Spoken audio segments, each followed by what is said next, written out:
ईश्वर के रूप में दया नहीं कर सकते हैं, वो गुरु के रूप में ही दया कर सकते हैं। वही सवाल आया। देखिए, ईश्वर का जो कॉन्सेप्ट है ना हमारे यहाँ, वो शिव का कॉन्सेप्ट है। शिव की स्तुति में आप क्या कहते हैं? करुणावतारम संसार सारम भुजगेंद्रहारम सदा वसंतम हृदयारविंदे भवम भवानी सहितम नमामि। करुणावतारम संसार सारम, दया के अवतार आप नहीं बोलते हैं। यहाँ शिव ईश्वर है, ईश्वर की परिकल्पना है। वह परमात्मा शिव और भगवती के रूप में अपनी समस्त शक्तियों को प्रकट कर रहा है। यही कॉन्सेप्ट है इसका और यही अवधारणा है इसकी। और कहा जा रहा है कि तुम करुणा के अवतार हो। करुणा का मानी होता है जिसमें दया भी निहित है। दया अलग नहीं है, दया करुणा में ही है, लेकिन दया का अर्थ बदल जाता है, कृपा का अर्थ बदल जाता है, दया का अर्थ बदल जाता है।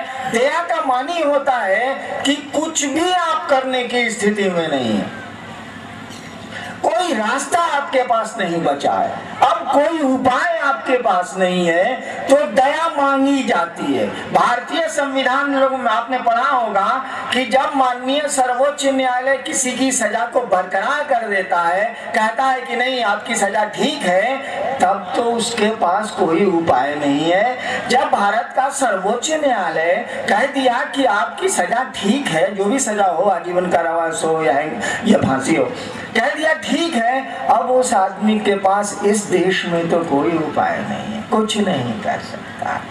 तब भारत का संविधान कहता है कि नहीं, वो अब दया मांग सकता है वहां, वहीं राष्ट्रपति के यहाँ उसको दया मांगने का अधिकार है। राष्ट्रपति महोदय उस पर विचार करेंगे, जरूरत होगा तो माफ करेंगे वो। दया का मानी है कि अब कानूनन कोई उपाय नहीं है। आपने पढ़ा है, शेक्सपियर की कहानी पढ़ी है, पोर्शिया वाली, द मर्चेंट ऑफ वेनिस? पढ़ा ही नहीं है तो हम क्या बोलें। क्या होता है, शाइलॉक से एंटोनी का एक समझौता होता है कि तुम हमसे इतने पैसे ले रहे हो, तुम हमको लौटा दोगे, नहीं तो आधा पौंड तुम्हारे कलेजे का मांस हम ले लेंगे। एग्रीमेंट हो गया, समझौता हो गया। एंटोनी पैसा नहीं लौटा पा रहा है, शाइलॉक ने मुकदमा कर दिया कोर्ट में। पोर्शिया जज है, महिला एक जज बनी हुई है, पोर्शिया एक जज है। वो कहती है कि भैया हम तो कुछ कर नहीं सकते, तुमने समझौता किया है, पैसे तुमने नहीं लौटाए, तो अब तो तुमको आधा पौंड कलेजे का मांस शाइलॉक को देना ही होगा। हम क्या करें, हम इसमें तो कुछ, कोर्ट तो कुछ कर नहीं सकता है। आज शाइलॉकवा क्या कर रहा था, कहानी पढ़िएगा तो मजा आएगा। वो अस्तूरा लेके जूता के सोल पर पिजा रहा है कि साले अब कहाँ जाओगे, हम तो कलेजा कटबे करेंगे। अस्तूरा लेके जूता के सोल पर पिजा रहा है साला। पोर्शिया जो जज है कहती है कि अरे यार माफ कर दो ना, क्षमा कर दो, दया कर दो। Mercy is twice blessed the giver and the receiver. बोलती है वो कि दया जो है ना, मर्सी जो है ना, दोनों को पहुंचाती है लाभ, देने वाले को, लेने वाले को। तुम दया करो ना, छोड़ दो इस मामले को। तुम आधा पौंड कलेजा का मांस पैसे के लिए क्यों लेना चाहते हो? चलो मर्सी कर दो यार, दया कर दो। तुम कहे कि अब तो कोई उपाय नहीं है, कानून में तो मजिस्ट्रेट कुछ नहीं कर सकता है, पोर्शिया कुछ नहीं कर सकती है, पैसे लौटे नहीं है और एग्रीमेंट है कि आधा पौंड मांस कलेजा का लेगा वो। शाइलॉक कहता है नहीं नहीं, हम तो लेबे करेंगे, हम तो आधा पौंड मांस एंटोनी का कटवे करेंगे। तब पोर्शिया को गुस्सा आता है, मजिस्ट्रेट को गुस्सा आता है और वो कहती है कि ठीक है तुम आधा पौंड मांस ले लो, लेकिन एक ड्रॉप अगर ब्लड गिर गया ना, एक बूंद अगर खून गिर गया ना, तो मैं तुमको फांसी दे दूंगी। अब शाइलॉक को तो हुआ फेरा कि साले मांस निकालेंगे तो खून तो टपकबे करेगा। अब मजिस्ट्रेट साहिबा कह रहे हैं कि एक बूंद अगर खून निकल गया तो मैं तुमको फांसी दे दूंगी, ताकि तुमने कलेजा का मांस मांगा है, खून का एग्रीमेंट थोड़ी है जो खून निकाल देगा तुम। देखिए दया क्या चीज है, जब कुछ नहीं आदमी को पार लगता है तो वो दया मांगता है। कृपा का मानी होता है करो और पाओ। अगर आप नौकरी करते हैं, अगर भारत के नागरिक हैं, तो आपको बहुत कुछ पाने का अधिकार है। अगर आप कोई काम करते हैं, किसी का नौकरी करते हैं, तो उससे लेने का आपको अधिकार है। कृपा का अर्थ होता है करो और पाओ। अगर करते नहीं है तो आपको नहीं मिलेगा। अगर भारत के नागरिक नहीं है आप, तो बहुत सुविधाएं इस देश की आपको नहीं मिलेंगी।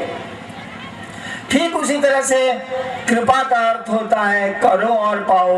भारतवर्ष में ये सिस्टम चला कि गुरु शिष्य से कृपा मांगते रहे आज तक, और इसीलिए कहा गया है मोक्ष मूलम गुरु कृपा।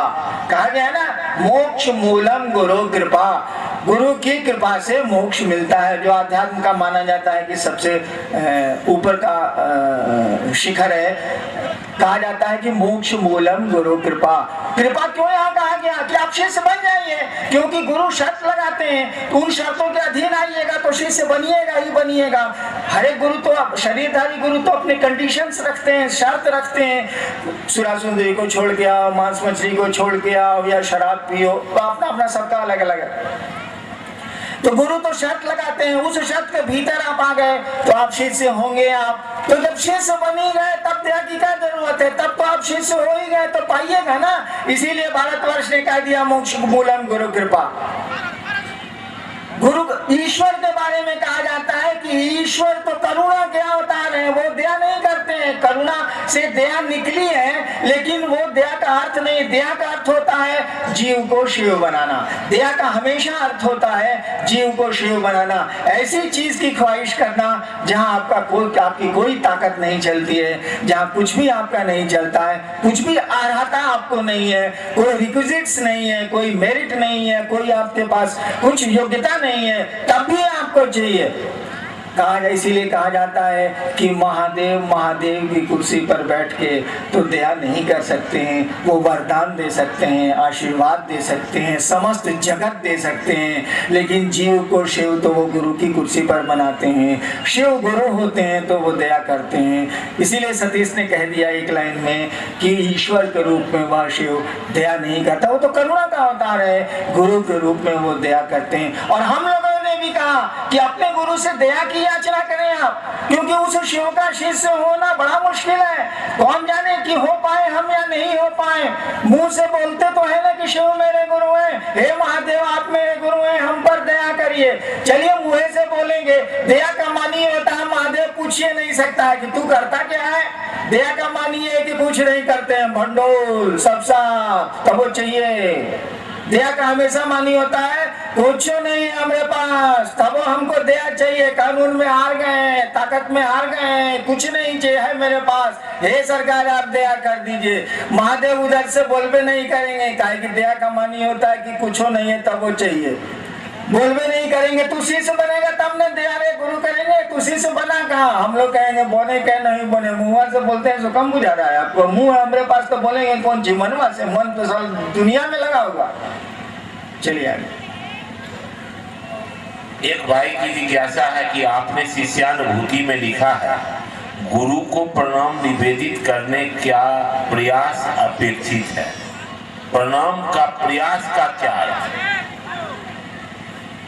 एक भाई ने पूछा है कि शिष्यानुभूति में तीसरे सूत्र में लिखा है कि गुरु को प्रणाम करने का प्रयास अपेक्षित है। हमने लिखा है कि गुरु को प्रणाम करने का प्रयास अपेक्षित है। देखिए हम लोग प्रणाम महादेव को नहीं करते हैं, बात साफ, हम तो नहीं है करते हैं। काहे कि जब महादेव के पास जाते हैं तो धरती का सारा इतना झंझट दिमाग में रहता है कि झंझटवे के लिए उनको कहना पड़ता है। क्या करे आदमी है सारा, कभी पेट सारा कंस्टिपेशन रहता है, कभी पेट झड़ता है, कभी बीपी बढ़ जाता है, कभी बीपी घट जाता है, साला यहाँ घटता बढ़ता सब कुछ होते रहता है। तो जब महादेव सामने पड़ते हैं तो हम सोचते हैं कि मिले हैं हाकिम तो जैसा अपना काम धाम कर लिया जाए, बाकी काम तो बाद में होते रहेगा। तो ये परिणाम अपने काम के लिए होता है, महादेव के लिए नहीं हो पाता है।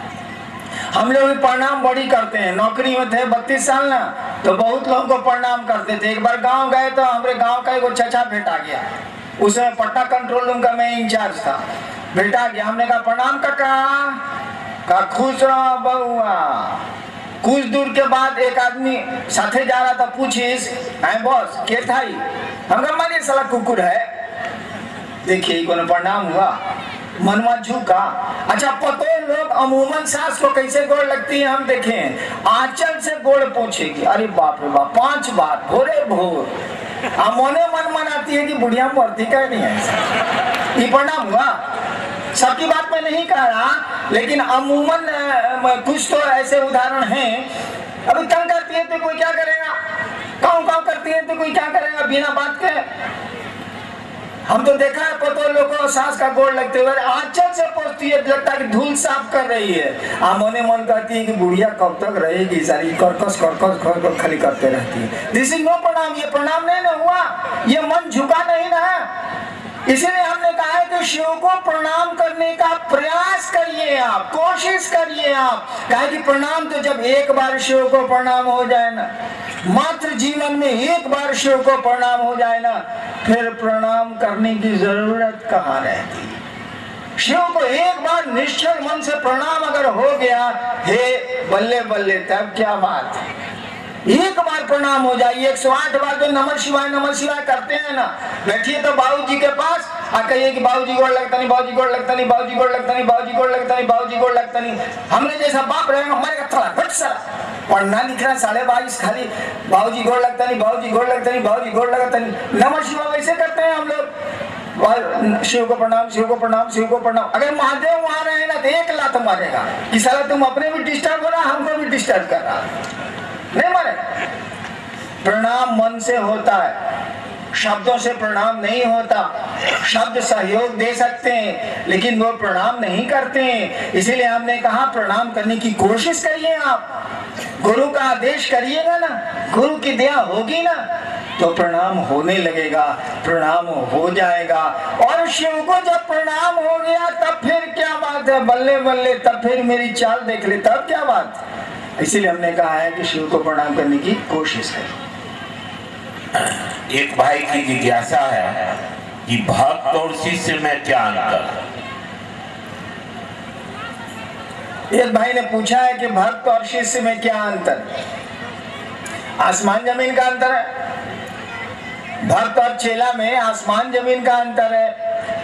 भक्त होने के लिए आपको शिष्य होना होगा। भक्ति बड़ी ऊपर की चीज है। मीरा रानी दीवानी कहने लगी, वो तो गली गली हरि गुण गाने लगी। भक्त है वो, मंसूर भक्त है, खुदा का प्रेमी है। भक्त बोले प्रेमी। मीरा के साथ क्या हुआ था, शादी के 6ठे साल उसका पति मारा गया राणा संगा के साथ युद्ध के मैदान में। पिता भी उसके मारे गए, बाद में उसका देवर राजा बना, वो भी लड़ाई में मारा गया। जहर दिया, जो उसके परिजन राजा बने थे उसने जहर दिया मीरा को। छोटी जातियों में जाकर बैठा करती है, रैदास उसके गुरु थे। छोड़ दिया राजपुताना का वो उसका अपना महल और चली गई। भले बाद में द्वारिका गई, द्वारिका चली गई, वो छोड़ दिया उसने। सोचिए भक्त इसको कहते हैं। हम लोग भक्त हैं। यहाँ से शिव को गुरु मान के गए, अब भीड़ हिले है, धक्का धुक्की होबे करेगा, थोड़ा बहुत देह में देह सटबे करेगा। मान लीजिए बालू में घोड़वा मुँह चूक गया हल्का सा, कहेगा कि अब ये महादेव को गुरु माने हैं हम गौरा गांव में। जो तो साला घोड़ो मुँह चूक गए, 14 साल के महादेव गुरु। यहाँ मीरा जहर पीती है, सुकरात जहर पीता है, ईसा सूली पे चढ़ता है, मंसूर कत्ल होता है। ये भक्त हैं, इसको प्रेमी कहते हैं, इसको भक्ति कहते हैं। इस भक्त को ऐसा भक्त होने के लिए आपको गुरु के पास जाना होगा, सही गुरु के पास जाना होगा, शिष्य होना होगा। और इसीलिए हमने तो पढ़ा नहीं है लेकिन सुना है, रामचरितमानस में लिखा है तुलसीदास जी ने, बिन युक्ति भक्ति ना हुई। बिन युक्ति, बिना टेक्निक के, बिना लीवर के, बिन युक्ति भक्ति ना हुई। क्योंकि भक्ति तो प्रेम तो हम लोगों को जगत से है, उस परमात्मा से, उस महादेव से प्रेम हो कैसे सकता है। इसमें लीवर लगाना होगा, इसमें टेक्निक लगाना होगा, इसमें युक्ति करनी होगी। बिन युक्ति भक्ति ना हुई। और लीवर तो गुरु के पास है, तकनीक तो गुरु के पास है, सूत्र तो गुरु के पास है, सब कुछ तो गुरु के पास है। शिष्य और भक्त में बहुत ज्यादा का अंतर होता है। शिष्य तो शिष्य है, शिष्य तो अभी सीख रहा है, सीखने वाले को शिष्य बोलते हैं। संस्कृत में वैसे अनुशासन में मानने वाले को शिष्य बोलते हैं। शिष्य शब्द जो बना है ना वो शस धातु से बना है। शिष्य शब्द जो बना है संस्कृत में वो शस धातु से बना है। उसी शस धातु से बना है शासन, उसी शस धातु से बना है प्रशासन, उसी शस धातु से बना है अनुशासन। अंग्रेजी बहुत बढ़िया है। अंग्रेजी में डिसाइपल और डिसिप्लिन, डिसिप्लिन से डिसाइपल बना है। डिसाइपल माने चेला, डिसिप्लिन से डिसाइपल बन गया। अंग्रेजी ठीक है, अंग्रेजी में अनुशासन से बन गया शिष्य। जो अनुशासित नहीं है वो शिष्य हो ही नहीं सकता है। और संस्कृत में भी है शस धातु, उसी से शासन है, उसी से अनुशासन है, उसी से प्रशासन है, उसी से बना है शिष्य। शिष्य का मानी होता है जो गुरु के अनुशासन में रहे, जो गुरु कहते हैं वो करे, तभी वो शिष्य है। ऐसे शिष्य का मानी होता है सीखने वाला सीखने गया है। भक्त का मानी तो प्रेमी होता है। अरे बाप रे बाप, भक्त होना आसान नहीं है भैया। शिष्य बनने की कोशिश करिए। गुरु शिष्य को भक्त ही बनाते हैं, उस शिव का प्रेमी ही बनाते हैं। और एक भाई की जिज्ञासा है कि मानव जीवन में गुरु की क्या जरूरत है? शैक्षणिक ज्ञान जीवन के लिए पर्याप्त नहीं है क्या? एक भाई ने पूछा है कि गुरु की मानव जीवन में क्या जरूरत? शैक्षणिक ज्ञान पर्याप्त नहीं है क्या? शैक्षणिक ज्ञान तो जगत के बारे में ज्ञान दिया जाता है ना। आपको हमको कौन बताएगा कि हम लोग मर के कहाँ जाते हैं, काहे मर जाते हैं, काहे सांस चलती है? एक बात बताइए तो, ये दिल काहे धड़कता है, ये सांस किसकी ताकत से चलती है, ये शरीर में खून कैसे दौड़ता है, ये तो विज्ञान नहीं बताएगा। कहेगा कि तुम पैदा हुए तो खून दौड़ता है, तुम पैदा हुए तो दिल धड़कता है। ये तो शैक्षणिक ज्ञान नहीं दे सकता है। आइंस्टीन ने कहा था ना कि कुछ दूरी के बाद तो कुछ पता ही नहीं चलता कि साला यहाँ है क्या चीज, कहाँ से आए हम, किस लिए आए हम, कब तक रहेंगे हम, क्या प्रयोजन है हमारा आपका। कहते हैं कि मनुष्य सबसे बड़ा सजग प्राणी है संसार का। कौन सी प्राणी है? औरों की तरह खाते हैं, जानवरों की तरह रहते हैं, खाते हैं, पीते हैं, मर जाते हैं, बस इतने ही भर दुनिया हमारी आपकी है। गुरु की बड़ी अहमियत है। शैक्षणिक गुरु शिक्षण ये जगत का ज्ञान देते हैं, वो आपको जगत में काम देता है। वह गुरु तो आपको दोनों ज्ञान देता है। पहले सिस्टम था ना, शास्त्र विद्या भी सिखलाई जाती थी और शास्त्रों को भी पढ़ाया जाता था गुरुकुल में, दोनों होता था, दोनों की जरूरत है। वह गुरु होगा तो आपको समझ में आएगा कि आप क्या हैं, तुम क्या हो, तुम्हारा जीवन क्या है, कैसे तुमको रहना चाहिए। और शिक्षा आपको ईर्ष्या नहीं मिटा सकती है, प्रेम पैदा नहीं कर सकती है। भाषण से प्रेम पैदा नहीं होता भाई साहब। इमोशंस जो आपके हैं वो विज्ञान और किताबें उसको रेगुलेट नहीं करती हैं। आपकी भावनाएं जो है ना वो खुद बखुद पैदा होती हैं। इनके नियंत्रण के लिए, और आपकी किताबें कहती हैं, उपनिषद कहती है असतो मां सद्गमय तमसो मां ज्योतिर्गमय। मानी क्या हुआ? स्कूल की दीवार पर लिखा रहता था पहले, तमसो मां ज्योतिर्गमय, अंधकार से प्रकाश की ओर चलो। देखिए इस जगत में अंधेरा शाश्वत है, रोशनी शाश्वत नहीं है। यहाँ रोशनी को हटा दीजिएगा ना तो अंधेरा खुद ब खुद आता है, यहाँ अंधेरा लाया नहीं जाता है। दिन के दोपहर में आप खिड़की दरवाजे बंद कर लीजिए, कमरे में अंधेरा हो जाएगा। सूरज बाहर निकला है लेकिन रोशनी को आप आने का रास्ता बंद कर दीजिए, अंधेरा हो जाएगा। यहाँ अंधेरा है, अंधेरा लाया नहीं जाता है, यहाँ रोशनी लाई जाती है तब अंधेरा हटता है। यहाँ अंध का तमस, यहाँ तम शाश्वत है, यहाँ अंधेरा शाश्वत है। इस अंधेरे को हटाने के लिए प्रकाश की जरूरत है। और इसीलिए हमारे शास्त्रों ने कहा भी अज्ञान तिमिरांधस्य ज्ञानांजन शलाकया। अज्ञान रूपी अंधकार में गुरु प्रकाश की शलाका आंखों में लगाते हैं अपने शिष्य को। ये जैसे बाहर में अंधेरा शाश्वत है ना, हमारे आपके मन में भी अंधेरा शाश्वत है। जो चीजें यहाँ शाश्वत नहीं है हम समझते हैं ये चीजें रहेंगी, जो चीजें यहाँ शाश्वत हैं उन पर हम ध्यान ही नहीं देते हैं। बताइए तो भ्रम में जी रहे हैं कि नहीं जी रहे हैं। जो जिंदगी मेरी नहीं है, जो सांस मेरी नहीं है, दूसरे की दी हुई है, उसको अपना समझते हैं। ये अंधेरा नहीं है तो और क्या है। एक भाई की जिज्ञासा है, किसी विशिष्टता में भोजन की पवित्रता की शर्त क्यों नहीं? एक भाई ने पूछा है कि शिव शिष्यता में भोजन की पवित्रता क्यों नहीं लागू की गई।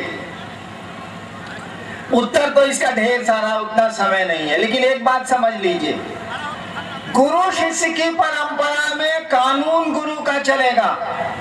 गुरु शिष्य की परंपरा में जब कोई गुरु होगा और कोई चेला होगा तो नियम कानून गुरु का चलेगा, चेला का नहीं चलेगा। अगर चेला का चलेगा तो याद कीजिए लइकाई में हम लोग क्या करते थे। सो 3 बजा नहीं कि मनाने लगे कि मास्टरवा के केहू मुंह जाओ। 3:30 बजा नहीं तो हम लोग सोचते थे कि मास्टरवा का गोड़ मुरुक जाए, इसीलिए कि छुट्टी हो जाए, साला चलो मैदान में फुटबॉल लेके। नहीं, आज तक हुआ ऐसा कुछ नहीं हुआ। गिद्ध के सरापने से कहीं गाय मरती है। साला मास्टरवा को कुछ नहीं हुआ, पढ़े अभी पिटा भी। रिजल्ट किसको मिला भाई साहब? मास्टरवा तो मास्टरवे में रिटायर कर गया, हम लोग कलेक्टर हो गए। देखिए परिवर्तन आया कि नहीं आया, चेंज आया कि नहीं आया।